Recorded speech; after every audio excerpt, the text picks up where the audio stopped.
I'm so glad you could join me because otherwise I wouldn't have had a program. Oh, well, thank you.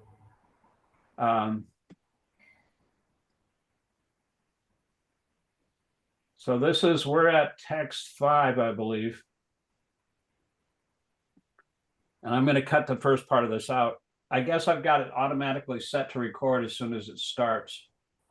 So I'm not yeah, it's the first thing it take said. that off, and I'm going to, take that part out.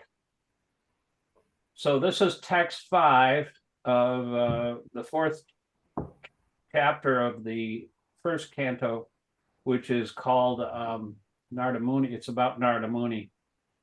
I'll read the text and the synonyms and translation, and then you can read the purport here. You can see it, right? Yeah.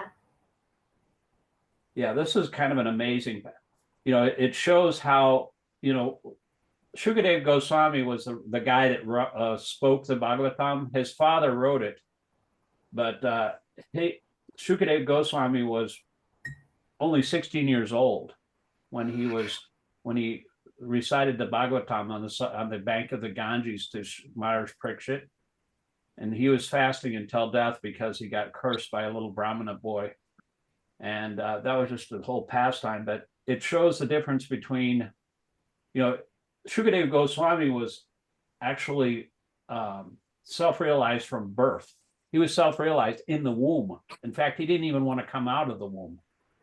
He stayed in his womb for 9 years. And only got convinced to come out when his father was promising him to tell him the Śrīmad-Bhāgavatam and the pastimes of Krishna. And then he actually came out. He was totally self-realized, and he wasn't even interested, in any kind of like bodily relationship. And this verse kind of shows that. Okay, Dristvanu yantam rishim atmajam apin anugunam devyo haryaya prayadadur na sutasya chitram yadvikshya prachati munau jagadustravasti stripum bidanatu sutasya vivikadista. Dristva, by seeing, Anu Yantam, following Rishim the sage, Atmajam, his son, Api, in spite of Anagnam, not naked, Devya, beautiful damsels, Riya, out of shyness, Hari Duda, covered the body, not Sutasya, of the son, Chitram, astonishing, Tat Vikshya, by seeing that, Prachati, asking, Munaya, unto the sage Vyas, Jagadu replied, Tava, your asti, there are stripum, male and female, vida, differences, not two, but Sutasya, the son of the sun, Vivikta, purified, Driste, of one who looks. So, who's that? Trevor. Oh, Trevor. Hey, how you doing? Good. How are you guys? Meet you. I was hoping that somebody else was going to join because Al wasn't going to join us tonight. Usually he's like 2 guys Sankirtan, But Mellisa joined, and you. I'm glad to meet you. I've followed you on Facebook for a little bit, but I'm glad you could join. Where do you live? Good to meet you. I live on the top of a mountain in Grand Valley. It's by Titusville and Pleasantville. Oh, in the that's far Tionesta from area. Pittsburgh, isn't it? What's that? How far is that from Pittsburgh proper? About 2 hours. Whoa. Okay. I still come to the Kirtan Center every now and then. You know where that is, Mellisa? This is Mellisa. She's a regular at our Kirtan Center. Hey, yeah, Mellisa. I've heard of Pitt Titusville. Cool. Yeah. Tionesta is an area around here people generally know. Franklin and Oil City is like a half hour away. Oil City, I've heard of Oil City. Yeah. I'm glad you make it to the center. Yeah, that's that. I'm glad you make it to the Kirtan Center. Oh, me too. I have a lot of friends and family over that way, so I go over there every now and then. Nice. Are Is- you is my are you picture married? up? Do you I have don't- kids? Are I you? don't know. Yeah, I was actually in the middle of giving my little 3-year-old a bath. Oh, okay. I met you before. You had the Deer Hunter Revenge shirt on. Oh, yeah. That's Yeah. called Formidable Adversary. That's my vegan AF shirt, you know. I'm not really a vegan, but my wife is, you know, when I met her 20 years ago, she wasn't a vegetarian. She wasn't a vegetarian, but she discovered that she could become a vegetarian. Now she's like vegetarian AF. She's got like 300 or 400 vegan and vegetarian cookbooks. She's got actually a cookbook problem. You know, Awesome. she has so many cookbooks that I feel sorry for the Amazon dude. I should pay his chiropractic bill or something, you know. But she's addicted to cookbooks, you know. But that's a good addiction to have. I mean, you can tell from my Yeah. portly proportions. Especially that when you she dive feeds into me the well. especially when She's you an dive into the excellent cook. I mean, vegetarian she world. cooked like a really good Thanksgiving roast last Thanksgiving. And by the Awesome. way, Trevor, Yeah. if you look on the Facebook group page, you're a member, right? Yeah, I think so. Yeah. Now, Mellisa can't come, but we're having a holiday dinner this Saturday. If you want to come to that, there's only going to be 4 people here so far, maybe only 3. I don't know if Al's going to come or show up or not, but Devananda, he's our transcendental Bob Dylan. He's a singer-songwriter, and Cool. he's going to be leading kirtan, and we're going to have a feast. My wife is cooking. We're going to have an Indian-style feast with eggplant sabji and all kinds of stuff. That Salad sounds and- awesome. Yeah, if you want to come, sign up. You got to sign up though. You got to look at the Facebook group page and look in there and see if you can make it. And, you know, I know you got kids and everything, but you have a wife too, right? You're taking care of them. Well, this year I actually had to leave her, and I've been battling for custody. Oh, I wow. been dealing with supervised visitations and stuff on her. Yeah, I that have to makes it supervise tough. her. You know, I know if you're a single parent, that makes it even harder. So Yeah, whether or not I you got can full come, I mean, you can custody. come, you know, see if you can come, but otherwise, if my wife has requested no children, but Okay. because we have like cats and a Christmas tree, and they're, you know, Right I on. don't, you know, like there's some breakable stuff, you know, but anyway, but if you can come, you can make it, that'd be great. I Free appreciate food. the I mean, if invite. you're a single parent, free is good, right? Absolutely. My favorite price, actually, free. I appreciate you having me and inviting me to and including me and whatnot. Yeah. Oh, And that cool. guy you're Yes. speaking of, does he play the acoustic and speak?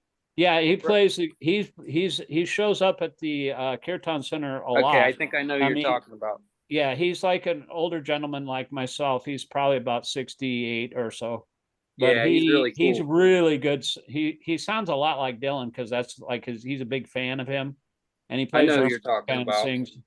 Yeah, Devananda Pandit is his name. I've been following Cool. him since, you know, for 30, 40 years almost, you know. Been Well, my you close are a friend. pretty cool crew. Yeah, well, he's a good leader. I kind of mangled my fingers on a hedge trimmer outside, and so they're not completely healed yet. So I really can't play that good. It kind of hurts when I play my guitar. So he's going to lead. It's only like from 4:30 till 6:30, but see if you can make it. If you can, that's great. Otherwise, you know, no problem. Maybe we'll see you down at the Kirtan Center. Cool. Well, thank you Oh. for the invite. Yeah, and okay, so we're going to continue here. This is the purport. Melissa's going to read this one, and then you can read the next one if you want. Have you read Okay. these books at all, Trevor? I read the Bhagavatam. I'm 6 books into the Śrīmad-Bhāgavatam right now. Oh, wow. Yeah, I just sold the Chaitanya Charitamrita to my friend Al, entire set. Beautiful. Hard volume. I gave them away to him. Oh, I kind of like made a big deal out of it because it is a big deal, you know. If you It get is that a big book, deal. that's yeah. like the postgraduate study of the Śrīmad of Krishna consciousness, the Chaitanya Charitamrita. Yeah. But I was following you and looking at everything you did. I seen the plaque you got for the everything you've been. Oh yeah, that you've was for donated the to help with project. Prabhupada's temple. I think I know which Yeah, they temple came that through is. here about 10 years ago, and they've raised about $150,000 from Pittsburgh alone. That is so awesome. Yeah, it's actually that temple is built by devotees all over the world. Yeah. And so, Prabhupada said, if you help me build this temple, you'll go back to Godhead. So I Yeah, you said, have no "Okay, problem. that's a good deal. I'll donate $1,000 for that. Right. I want to get out of here. This place is not very nice. So, Yeah, I'd rather anything live in to a- ensure that. All right. Well, Mellisa, go ahead and start reading the purport there, and then we'll continue. Yes. In the Bhagavad Gita 5:18, it said that a learned sage looks equally on a learned and gentle brahmana and a kandala, dog eater, a dog or a cow, due to his spiritual vision. Srila Sukadeva Goswami attained that stage.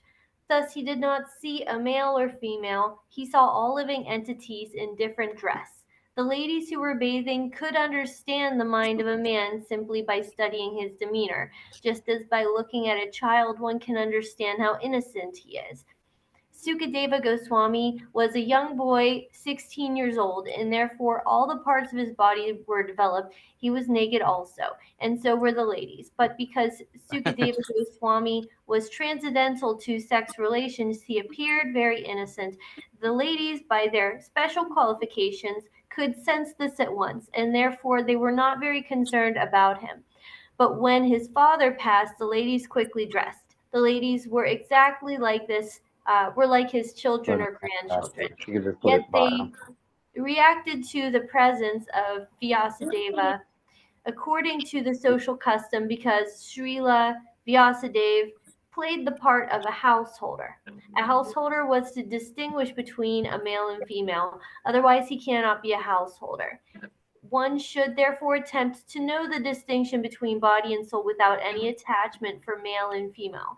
As long as such a distinction is there, one should not try to become a sannyasi like Sukadeva Goswami. At least, theoretically, one must be convinced that a living entity is neither male or female. The outward dress is made of matter by material nature to attract the opposite sex and thus keep one entangled in material existence.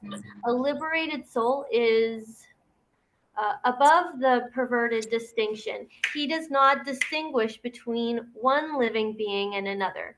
For him, they are all one in the same spirit.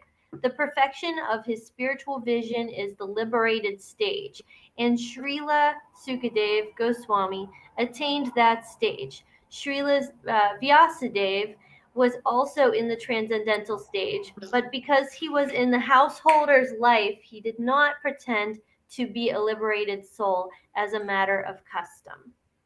Yeah, see, both of them were walking by these girls that were bathing, and the girls didn't pay any attention to his son, who was only 16 years old, who passed by.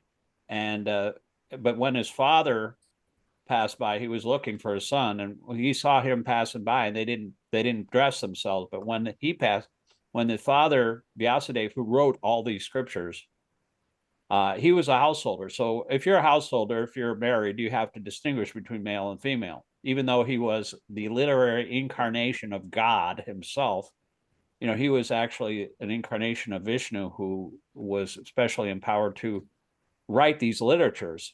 He taught his son Shukadeva, and his son narrated the Śrīmad-Bhāgavatam, the entire book, in front of Maharaj Parikshit, who was fasting until death on the bank of the Ganges. And all the sages agreed that even though he was only 16, he was totally self-realized and completely understood the essence of the Śrīmad-Bhāgavatam. In fact, when he spoke it, his name is Shukadeva because Shuka means parrot in Sanskrit. And when a parrot bites into a mango, the mango gets even sweeter. So when he spoke the Śrīmad-Bhāgavatam, it was even sweeter. I mean, he's one of the Mahajans in our movement. There's 12 Mahajans, or great saintly personalities, that understand the essence of our philosophy. You understand Krishna in full, not in full, but, you know, because not even Krishna can understand himself in full. I mean, you know, because he's always increasing. But, you know, as much as he can understand, he knows the conclusions of all the scriptures. So anyway, I'm going to let you read here after this translation and purport. Text 6. Tatam alakshita purai samprapta kuru jangalam unmata mukta jada vad vicharan gaja savahaye. Synonyms: tatam, how, alakshita, recognized, purai, by the citizens, samprapta, reaching, kuru jangala, the Kuru Jangala provinces, unmata, mad, mukha, dumb, jadavat, stunted, vicharan, wandering, gaja savaye, Hastinapur.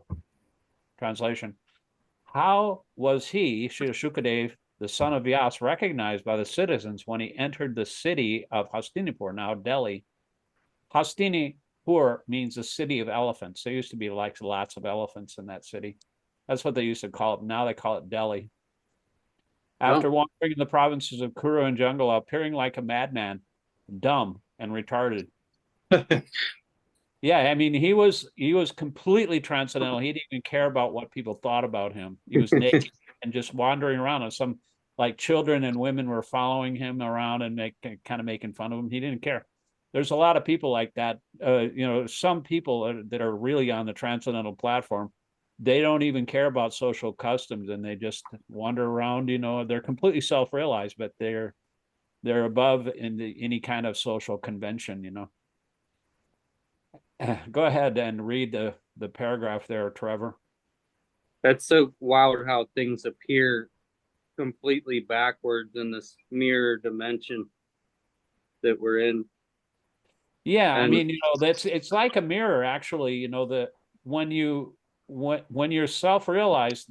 Actually, I was interested in Emerson when I was in high school, and Emerson said it's like a transcendental vision is like looking at the other side of the tapestry. You know, you see the other side. You know, and when you're looking at and from your own point of view, you think you're the center of the universe, but actually that's not true. Krishna is the center of the universe. And that's like a big epiphany for me. Actually, I was wandering around when I first came to New Vrindavan. I was wandering around the Dham there, and I thought, wait a minute, this means that I'm not the center of the universe. That means that Krishna is the center of the universe. You know, that kind of was like an epiphany for me, because that kind of blew my mind. You know, because you know your entire world is like upside down. But it took me a couple of decades to actually kind of imbibe that and put it into my life. You know, because we're so addicted to our senses and thinking of things of our own way. But when you surrender to Krishna, eventually you actually understand that he is the center of everything. And Krishna says in Bhagavad Gita, you know, if you, you know, through many, many lifetimes, you eventually understand that Krishna is the cause of all causes and you surrender to him. But such a great soul is very rare. It's, you know, out of thousands of people, one is trying for self-realization. Out of thousands of them, only one actually understands Krishna as he is. So you're very fortunate to be able to be interested in this. You know, you must have had, Trevor, some, you know, instance in your last life where you had some involvement in Krishna consciousness. But, you know, in order to be attracted like this, you know, you have to have some previous qualification, you know, experience and devotional service. You just start off where you left off in the past life, you know, whatever you do. But the whole thing is to get the hell out of here, you know, because this place is not very nice. Prabhupada used to say that this material world is no place for a gentleman or a gentle lady, right, Mellisa? Yeah. It's not a very nice place. All right. Well, so Melissa, you play the guitar too, don't you? Yeah, a little bit of ukulele. Yeah, she plays the ukulele. You do She's a awesome. very excellent singer too. Yes, yes. I thought that was you. Oh, thanks. Yeah, Melissa. She's got an awesome voice. She doesn't even need a speaker because she's got a really loud voice. But on just back to the topic you were talking about, Shukadeva, which you said you related him to a parrot. I heard that he was literally Radharani's parrot and Goloka. Radharani's parrot, yeah, it could be. You know, they have these videos online that some devotee taught his parrots to chant Hare Krishna. Goes Hare Krishna, Haribo, Haribo, and Hare Krishna, Hare Krishna, Krishna. You know, they start chanting like that. But actually, when Krishna and Radharani were around, these parrots were not ordinary parrots. They actually started reciting the glories of Radharani and Krishna. Each bird would glorify the transcendental attributes of each personality. I mean, it's just amazing. And Krishna could talk to the birds. I mean, he knew all the languages of the different animals. Even Lord Chaitanya, when he was out in the jungle of Jharkhand, he made all the animals dance. He went through this jungle and there was like elephants and tigers and all these different animals. And he just said, chant Hare Krishna. And he just made them stand up, and they would just, in their own way, the elephants would start like trumpeting, and then they would just all start chanting in their own way. And then they were dancing. And the tigers would like get up on their hind legs, and they would embrace the deer who are natural enemies. They wouldn't be afraid of each other when they started kissing. The deer and the tigers started kissing. And so that's a part. I mean, you can't do that unless you're Lord Chaitanya. He's God, and you know we're not. So we can't like hang out with the tigers and chant Hare Krishna and expect they're not going to eat us. But that is the power of the Supreme Personality of Godhead, that he can make, Prabhupada said, the child can take part in this chanting, even you have a son or a daughter, 3 years old? A son. Okay, so when they become about 5 years old, they can start to actually understand what this Krishna consciousness is. And they can run around and dance and you can bring them to the Kirtan Center, and we got a little basket of tambourines and, like little percussion instruments, and they can pick those up and make noise. And usually we have a handful of adults, like usually young ladies like Mellisa or whatever, will get up and start dancing too, because it's impossible not to dance. My son actually does chant Hare Krishna spontaneously. Oh, wow. Every single day. You are a good dad. Thank you. Thank you so much. And you're very fortunate to have a son like that. You got to start him young. When you Lord Prahlad Maharaj, I have see this. He does the Dandavat too at the West Virginia temple. Oh, that's cool. That's my Nrsimhadev deity. I have Prahlad too, but Prahlad is 5 years old, and he said, Kumara Achar Pragnap. Kumara is the age when you start children learning the Hare Krishna, because they can understand when they're about 5. But they can dance around and chant. Even a child can take part, Prabhupada said. Even a dog can take, even a cat, coconut, right? Like they forget their animals. Yeah. It's good to chant to all the animals, and you can actually liberate every living entity by this chanting process. So it is the Yuga Dharma of the age. So I'm supposed to read this. We've got about 9 minutes left here, so okay. We'll continue to. If you have any questions, Trevor, just don't hesitate to ask. Okay. Text 7. Katamva padaveyasya rajasya muna saha sambada samabhutata tatraisha satvati shruti. Synonyms. Katam, how is it? Va, also. Pandavavyasya, of the descendant of Pandu Parikshit. Rajarshe, of the king who was a sage. Munina, with the Muni. Saha, with Samvada, discussion. Samabhut took place. Tata, O darling. Yatra, whereupon Aisha, like this. Satvati, transcendental. Shruti, the essence of the Vedas. Translation: how did it so happen that King Parikshit met this great sage, making it possible for this great transcendental essence of the Vedas, Bhagavatam, to be sung by him? I actually was reading the Padma Purana. I'm on my 604th chapter right now. There's 18,000 verses in this book. There's 55,000 verses in the Padma Purana. So I'm on the 9th volume of this book. It doesn't have any purports or anything, but it's glorifying the Bhagavatam. Lord Shiva is talking with his wife Parvati, and they're talking about the glories of, they just went through all the glories of the Bhagavad Gita, and now they're talking about the glories of the Bhagavatam and how it's recommended to sit for the 7 days, just like Maharaj Parikshit did, and listen to the Bhagavatam. They have like these Bhagavad Sapta in India. No, sometimes they're professional reciters and they go jump right to the 10th canto. So that's not recommended. You got to hear from a devotee, not a professional, but we don't have to worry about that in this country, unless there's like some bogus guru, but there's a lot of those around. But anyway, go ahead and read the purport, Mellisa. Śrīmad-Bhāgavatam is stated here as the essence of the Vedas. It is not an imaginary story as it is sometimes considered by unauthorized men. It is also called Sukha Samhita, or the Vedic hymn spoken by Sri Sukadeva Goswami, the great liberated sage. Text 8. Sago dohana matram hi griheshu grihamedinam avekshate mahabhagas tirti kurvams tadashramam. Synonyms: Sa hi Shukadeva Goswami go dohana matram, only the time for the time of milking the cow. He, certainly, griheshu, in the house, grihamedinam, of the householders.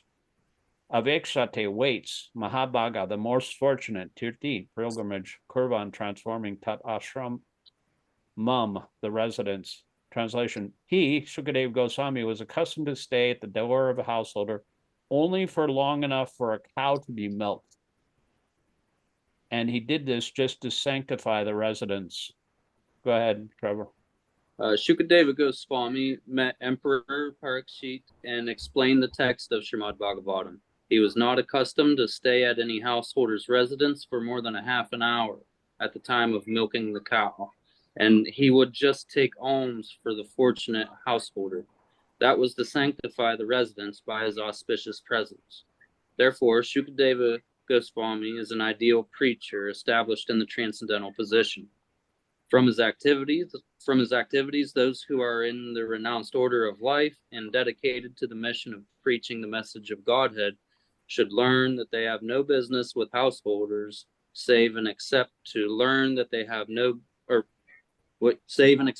enlighten them in transcendental knowledge. Such asking for alms from the householder should be for the purpose of sanctifying his home. One who is in the renounced order of life should not be allured by the glamour of the householder's worldly possessions and thus become subservient to worldly men.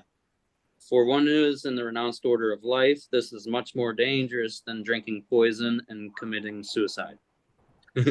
Yeah, the renunciates are, they go from, they live by begging pretty much, and they only do that just to enlighten the householders, because the householders are like more like in a well, like if you're in a well and you're trapped in a well, you're like yell to get out of the well, but nobody can hear you. So the sannyasis go from door to door and they beg a little alms, maybe some milk. And they do that just to sanctify the house and maybe ask them some questions. And they're like a honeybee. A honeybee goes from flower to flower. They don't take a whole bunch they don't come back to the same flower. They don't like go to a place where it's really, they got good food or something like that. They just go from wherever they, wherever there's a flower, they go and they stop there, and then they bake some alms, and then they go on. It's just like a flower type of a bee going to different flowers.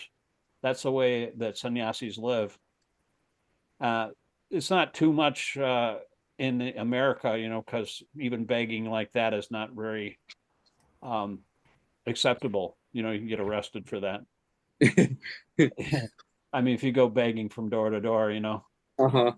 But Exactly. in India, like if you're a sannyasi, a householder is supposed to, give alms to a renounced person like that, So it's just a whole system, that the householders support the Brahminical class, and the Brahminical class enlightens the householders, and that way everything works nicely.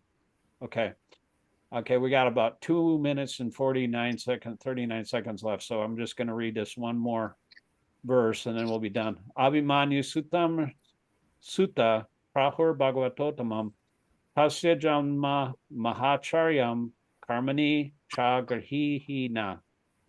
Synonyms: Abhimanu Sutam, son of Abhimanu, Sutta. Prahu is said to be Bhagavat Uttama, a first class devotee of the Lord. Tasya, his Janma, birth, Maha Ascharyam, very wonderful. Karmani, activities, Cha, and Grihnihi, please speak, na, us. Translation. It is said that Maharaj Parikshit was a great first-class devotee of the Lord, and that his birth and activities are all wonderful. Please tell us about him. Go ahead, and you might not be able to finish this, but thank you for joining us, Trevor. If I don't have a chance to say goodbye, we got about. Thank you for having me. Yeah, join us next week. Same time, same station. I will. Okay. Hare Krishna. Thank you. Hare Krishna. Go ahead, Mellisa.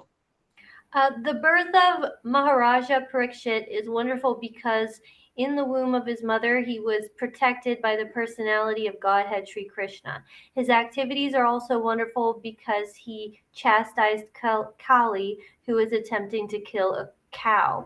To kill cows means the end of human civilization. He wanted to protect the cow from being killed by the great representative of sin. His death is also wonderful because he got previous notice of his death, which is wonderful for any mortal being, and thus he prepared himself for passing away by sitting down on the bank of the Ganges and hearing the transcendental activities of the Lord. During all the days he heard Bhagavatam, he did not take food or drink, nor did he sleep a moment, so everything about him is wonderful, and his activities are worth hearing attentively. The desire is expressed herein to hear about him in detail. Yeah, all these stories are just like stories about the devotees of Krishna. Shukadeva Goswami perfected his life by speaking, and Maharaj Parikshit, he perfected his life by hearing. So hearing and chanting, those are the two things that are the first things on the first processes